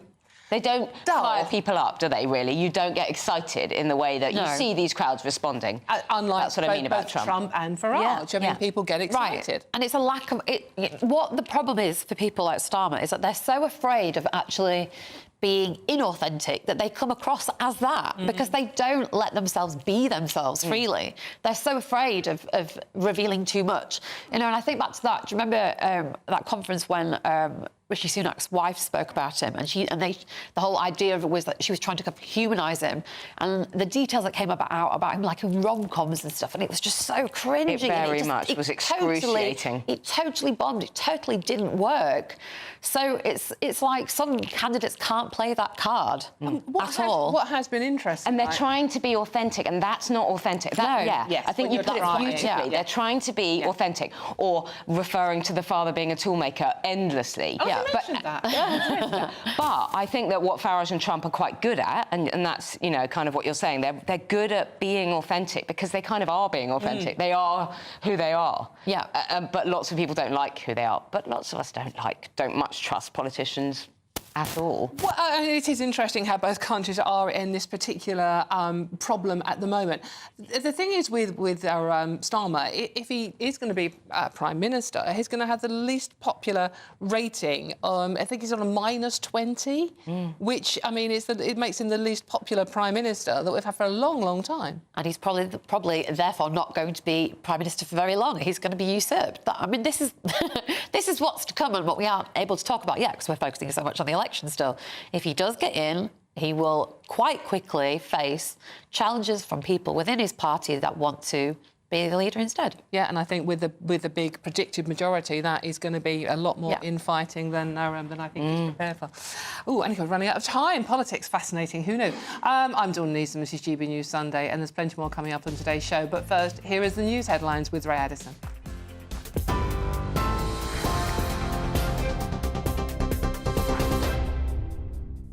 Thanks, Dawn. It's 2:29, our top stories. The leader of Reform UK has told a gathering of supporters in Birmingham that he'd axed the TV licence fee, which funds the BBC. It comes after Nigel Farage was questioned during an appearance on the BBC's Question Time programme about comments made by his party's candidates and supporters. He told the rally that Britain is getting poorer and that young people were increasingly concerned about the future of their country. The PM insists an election victory for the Conservatives is still possible, despite polls predicting a heavy defeat. In an interview for the Sunday Telegraph, Rishi Sunak warned that Labour's tax plans would bankrupt people in every generation. But Labour says its first steps would be restoring economic stability and cutting NHS waiting lists. Spanish police have called off the search for missing teenager Jay Slater in Tenerife. The 19-year-old from Lancashire vanished whilst walking to his accommodation on the 17th of June. It comes just 2 days after the force appealed for expert volunteers to help explore rugged terrain. Well, in the United States, the White House is pushing back on reports that President Biden plans to discuss the future of his campaign with his family at Camp David today. It's after a report by NBC News that quoted several unnamed sources, alleging that some senior party members are pushing for the president to stand aside. That follows his performance in a televised debate against Donald Trump. But officials say the trip was planned before that debate. The King is opening Balmoral to the public for the first time in its history. From Monday, Charles will open the doors of his Scottish retreat, allowing a glimpse of royal family life in the Highlands. Rooms available for viewing will include the entrance hall, family dining rooms, and, of course, why not check out the library? Those are the latest GB News headlines for now. I'm Ray Addison. More in half an hour. For the very latest GB News direct to your smartphone, sign up to News Alerts by scanning the QR code or go to gbnews.com/alerts.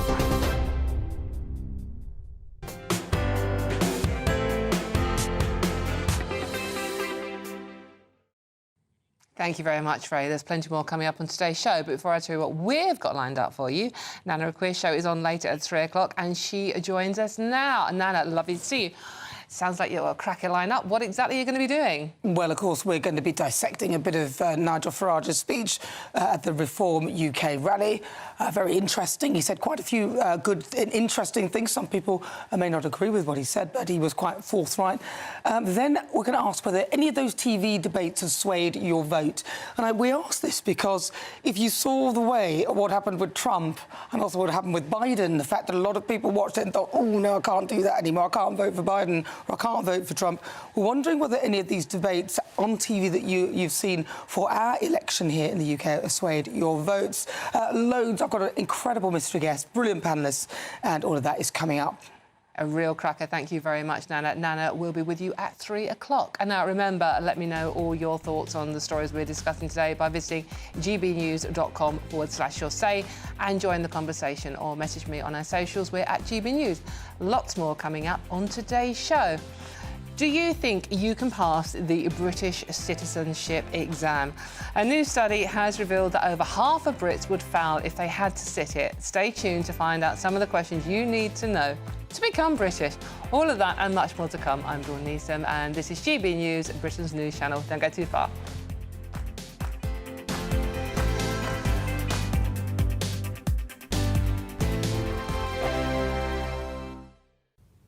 Hello, good morning and welcome to your GB News weather update brought to you by the Met Office. Well, quite a drizzly start, but we will see some sunshine breaking through the cloud with temperatures around about average. Plenty of rain and drizzle across the southeast where we see this frontal system eventually clear its way through. And then we do see a ridge of high pressure building, which means generally settled conditions for the afternoon. Through the course of Sunday then, quite a cloudy picture for most of us, but it will be largely dry. Though we will start to see some showers break out across northern parts of England. Nothing particularly heavy though. And later into the afternoon we'll see some sunshine break through that cloud with the best of the temperatures across the southeast. Highs of 22, maybe even 23 Celsius as we see the sunshine break through. Now, through the course of the evening then, we will start to see some sunshine, particularly across parts of Devon and Cornwall, but elsewhere, a fair amount of cloud around, largely dry though. A few showers still across northern England, not really easing away until later into the night, and then some sunshine poking through that cloud across Northern Ireland. Through Scotland, still plenty of cloud around, a few showers feeding into the Northern Isles, but for most, plenty of dry weather around to end the weekend.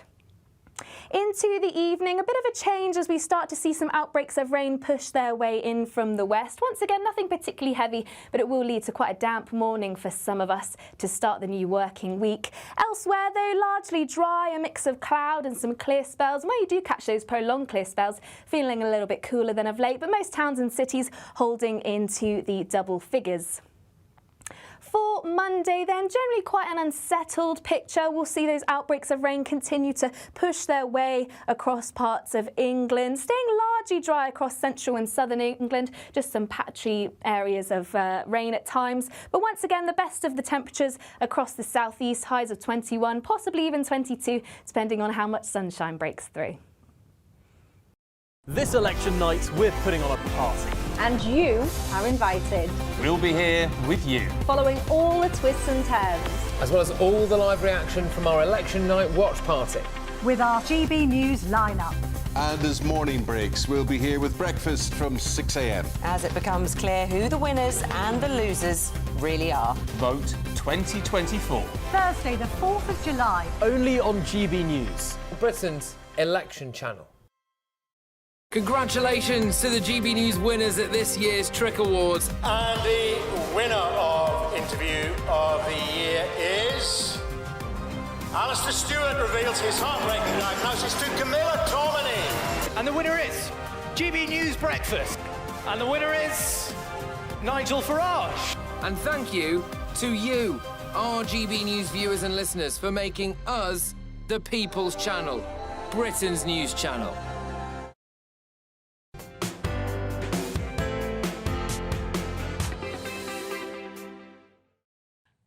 Welcome back to GB News Sunday with me, Dawn Neeson, on your telly, online and on digital radio.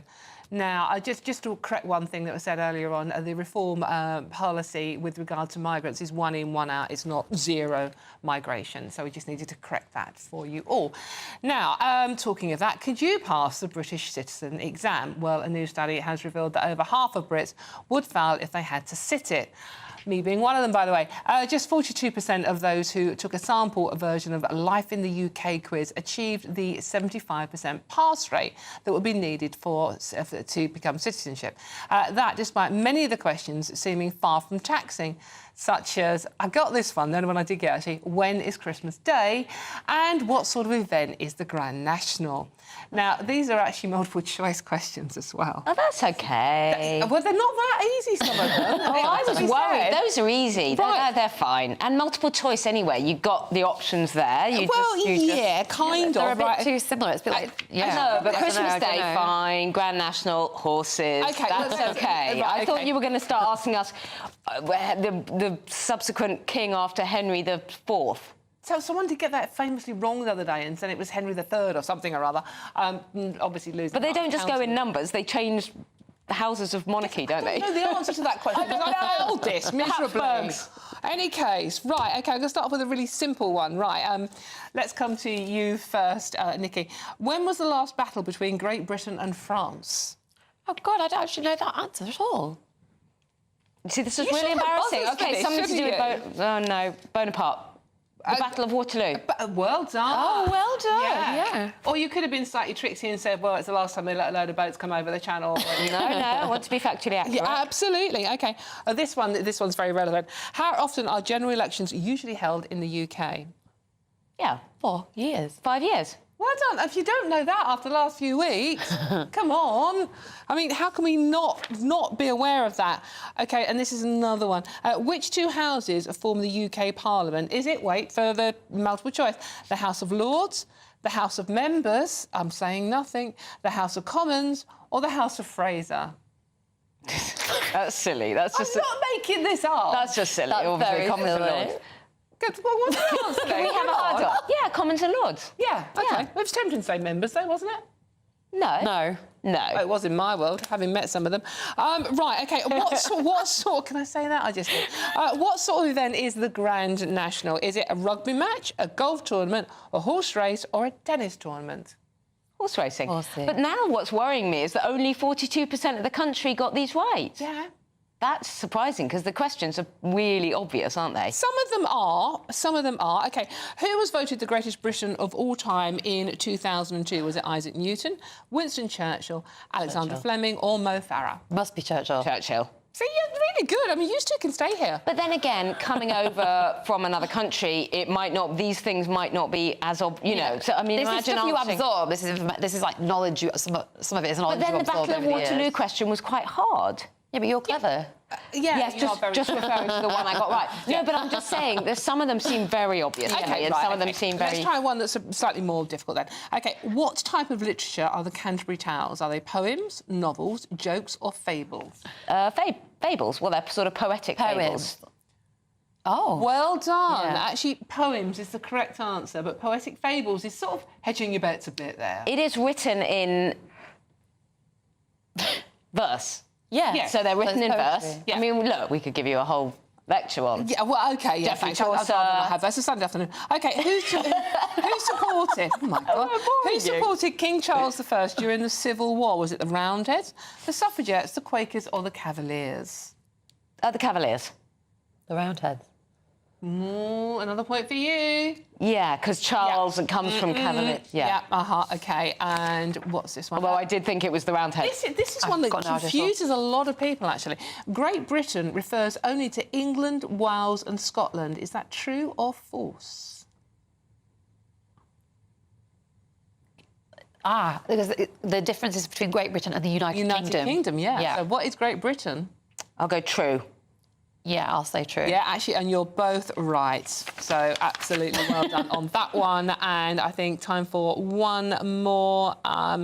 Scotland has its own banknotes, which are valid everywhere in the UK. Is that true or false? They're not valid everywhere. because I've been in Birmingham and tried to use a Scottish £1 banknote, and someone laughed me out of a shop. That was probably ages just ago. you, though, to be fair. It probably was just me. Yeah, I thought that was true. I think they should be legal tender everywhere, but But some people refuse you will them. struggle to be able to spend them. It is true. Yeah. It is true. I think our one more, actually, seeing as we are a team girl on the panel today, now I had issues with this one. When did women get the right to vote at the same age as men? Is it 1918, 1928, 1938 or 1948?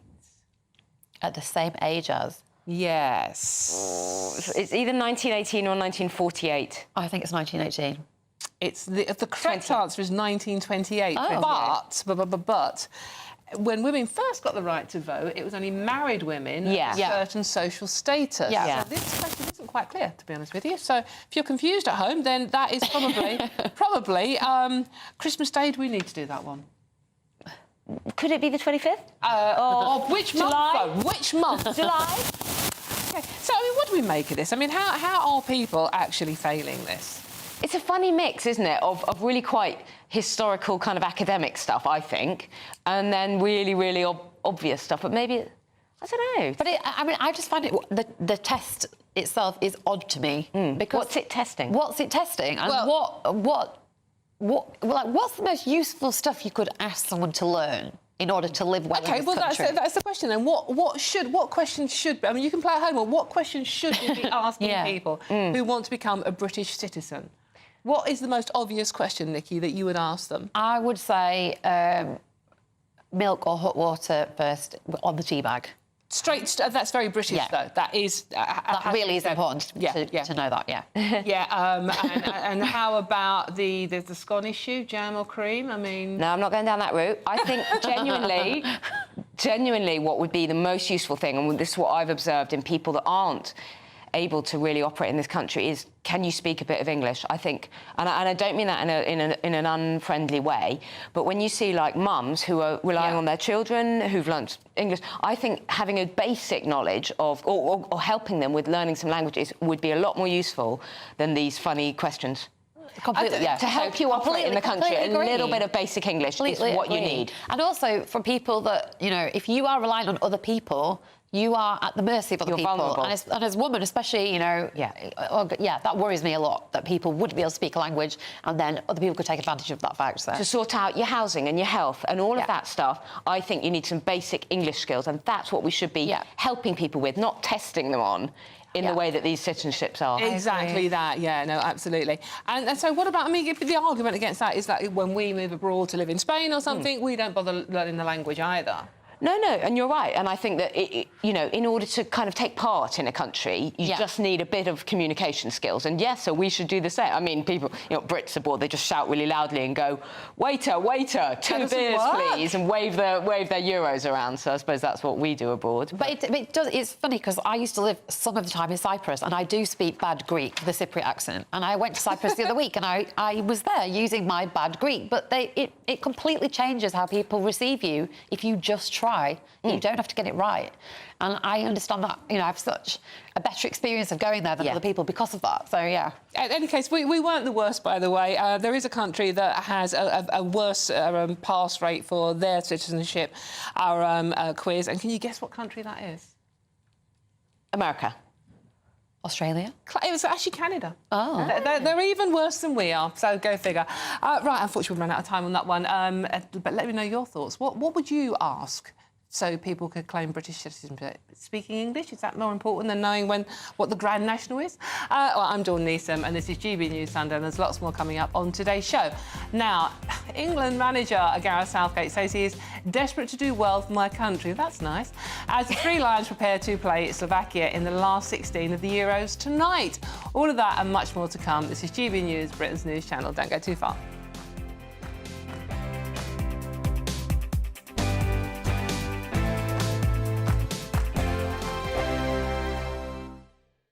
Hi there, I'm Michelle Dewberry, and I'm going to take a second to tell you all about my show, Jubes & Co. We start off with the issues of the day. We then bring in both sides of the arguments. We get rid of the disrespect And then you throw me into the mix, and trust me, I'll tell it exactly how it is. And then, of course, the magic ingredient, you at home. We mix it all together, and what have we got? In my opinion, the best debate show in town. Monday to Friday, 6 till 7 on GB News, Britain's news channel. Sunday with Michael Portillo from 11, only on GB News. We've been talking about the White House is concerned with playing down concerns about the health of President Biden, who's apparently taken to freezing during public events. Italy's Prime Minister Giorgia Meloni was seen herding the president back into a photo with world leaders after he shuffled aimlessly away from the group. In the last few days, videos and images of the president freezing at a fundraising event went viral, but the White House stated that they were deceptively edited cheap fakes. With me now, again, is my panel, the historian and broadcaster Tessa Dunlop and the associate comment editor of The Telegraph, Mujaz Ahmed. Mujaz, I mean, you are a journalist. What about this idea that in some way the images could be fake? They could be fake, and some of them will be fake. But the reason these AI images or AI videos or weirdly edited videos are a problem for the White House is that people have seen enough of Biden freezing in real life. It's not going away, this one. It's perception versus reality, but as Mustafa said, it doesn't matter because it's now become Biden's reality, which is bushfighting these questions about his ability connected to his age.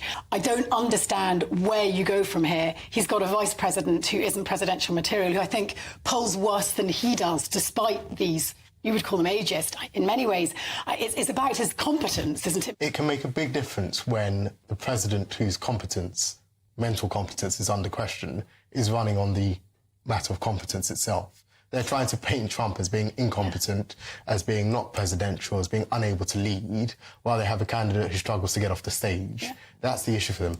And it's not really about age. He's not much older than Trump, as you say. It's about the appearance of age. GB News, the People's Channel.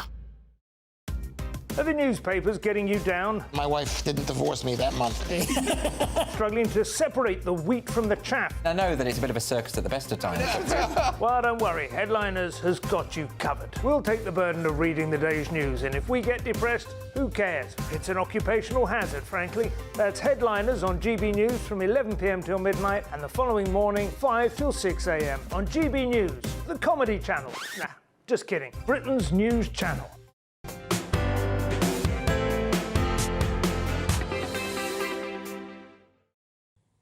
Welcome back to GB News Sunday with me, Dawn Neeson, on your telly, online and on digital radio. Now, England manager Gareth Southgate says he is desperate to do well for my country, which is part of the job.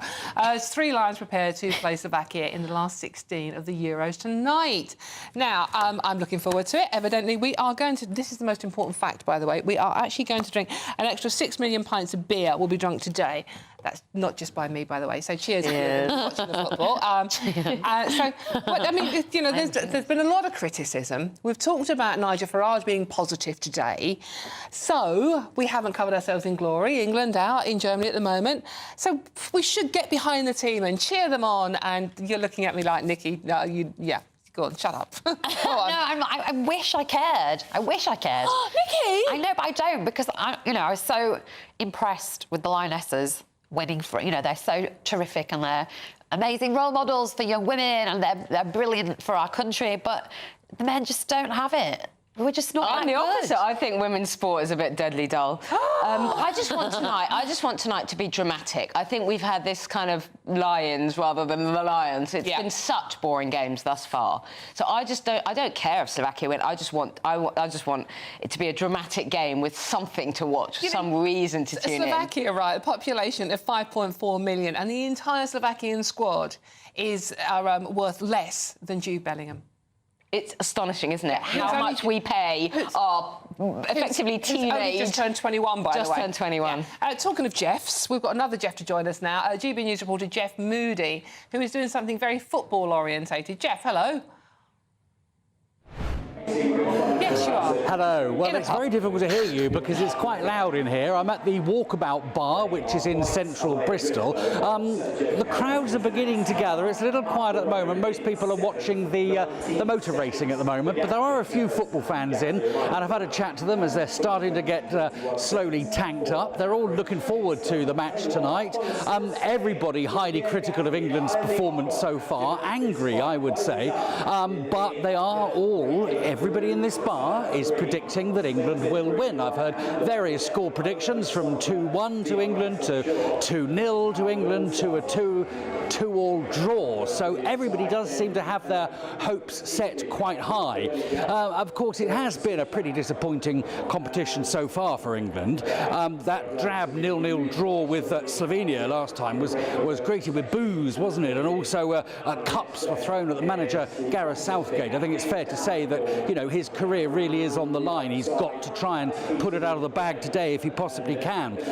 They're not going to be showing the match at Glastonbury this year. Very often they do, but they're not this time, which has been a source of disappointment to some festival goers. But the place to go is all of the sports bars right across the country that are now all gearing up for the big match. All the flags are out. There's starting to be a great atmosphere. The pints are being pulled, and we're all looking forward to England winning 2-1. That's what we're predicting. Right, OK. Well, I like the... Oh, you can't hear me, Jeff. Thank you very much, Jeff. Cheers, Jeff. Cheers. He's in a pub, he can't hear me, that's why I was shouting. OK, right, so Slovakia, do we know anything about Slovakia? Quite old. I don't know. They're quite old. I think their footballers are a lot older than ours. Yep. And ours are extremely young and extremely wealthy. They are the oldest team in the competition. The country of Slovakia is actually, well, it might be, others claim it, the geographical midpoint of Europe. That's really completely landlocked, beautiful country, 20 UNESCO World Heritage Sites. And if we, sorry, this is technically maybe totally inaccurate. If we win against Slovakia, I think we face Switzerland. So we've got quite an easy, so far. Well, Switzerland are pretty good, to be honest with you. OK, so we're not just going to kind of get right through to the final without any challenges. My more interesting fact about Slovakia, artist Andy Warhol, his parents come from there. There you go. A bit of culture for you to go with your football. Right, well, thank you very much. Enjoy the football if you're watching or listening to it. But remember, GB News is here all for you as well. I'm Dawn Neeson, and this has been GB News Sunday. But don't go anywhere because there's plenty more coming up on GB News today. It's Farage Debate with Nana Akua, and at 6 o'clock it's Neil Oliver with Free Speech Nation at 7 and Mark Dillon at 9. But thank you so much for joining me. Cheers, have a lovely Sunday, and let's have a look at what the weather's going to do for you, what's left of your weekend. Cheers, thank you, see you soon.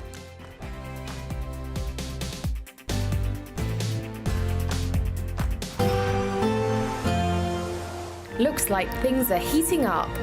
Boxed boilers, sponsors of weather on GB News. Hello, good afternoon and welcome to your GB News weather update brought to you by the Met Office. We're starting to see some sunshine poke through that cloud this afternoon. Now, a few showers bubbling up in the north. We're saying goodbye to that rain and drizzle, clearing the southeast now, allowing a ridge of high pressure to build. And notice the winds coming from a northwesterly direction, which means things are generally feeling a little bit cooler. Overall, into this evening, though, there will be plenty of dry weather around once those showers ease into the evening. A mix of cloud and some clear spells. A bit of a change on its way in the west, though, as we start to see some outbreaks of rain move their way in. Nothing particularly heavy, but leading to quite a damp start for Monday morning. Under those clear spells, feeling a little bit cooler, but most towns and cities remaining in the double digits. To start the new working week then, it is going to be fairly damp, particularly across western parts of Scotland. A few heavier outbreaks just feeding into the west too, but across the east, largely dry, fairly cloudy though. Quite a damp start once again across Northern Ireland, northwestern England, once again in the far east. A few bright sunny spells to start the week. A damp start once again across Northern Ireland, a few showers across Devon and Cornwall, but across central and southeastern England, largely dry, even starting to see some bright sunshine to start the week.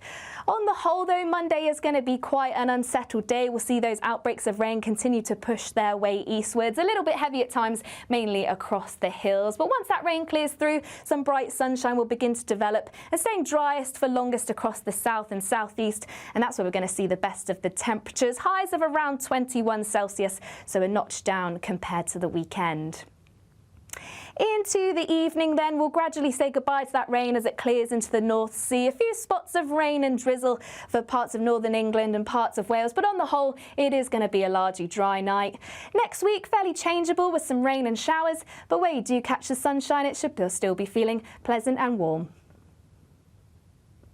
That warm feeling inside from Boxed Boilers, sponsors of weather on GB News. £30,000 in tax-free cash really could be yours. It's our biggest cash prize of the year so far, and you could be getting that winning call from us to tell you that you're our next Great British Giveaway winner. You're joking. Really? Seriously? It's not a line, what is it? I'm slipping neck.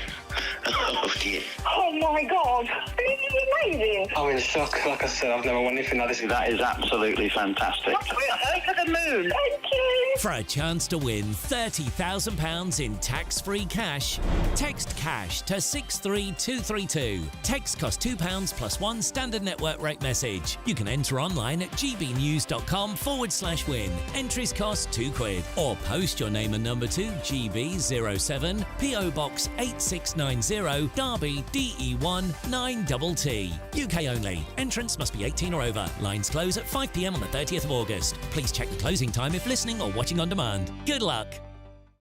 On election night, we are throwing a party. The GB News Election Night Watch Party will be live from Essex and you are all invited. On air from 10 o'clock, we'll have familiar faces from across the channel, entertainment and lots more stuff as we keep our eye on all the results as they come flying in. If you want to join our live Election Night Watch Party audience, scan the QR code on screen or go to gbnews.com/election party. I'm Patrick Christie's. Every weeknight from 9, I bring you 2 hours of unmissable, explosive debate and headline-grabbing interviews. What impact has that had? We got death threats and the bomb threats on. As time passes, She could have said stump. You made my argument for me. My guest and I tackle the issues that really matter with a sharp take on every story. Went everywhere. Something practical could be done. Or I can become something different. Patrick Christie's tonight from 9 p.m. only on GB News, Britain's news channel. Sunday nights on GB News. From 6, Neil Oliver. At 7, it's Free Speech Nation with Andrew Doyle. At 9, Mark Dolan. And at 11, get set for the week ahead with headliners. Tomorrow's papers tonight. GB News, the People's Channel, Britain's news channel. We're proud to be GB News, the People's Channel. And as you know, we always love to hear your views. Now, there's a new way of getting in touch with us at gbnews.com/yoursay. By commenting, you can be part of a live conversation and join our GB News community. You can even talk to me, Bev Turner, or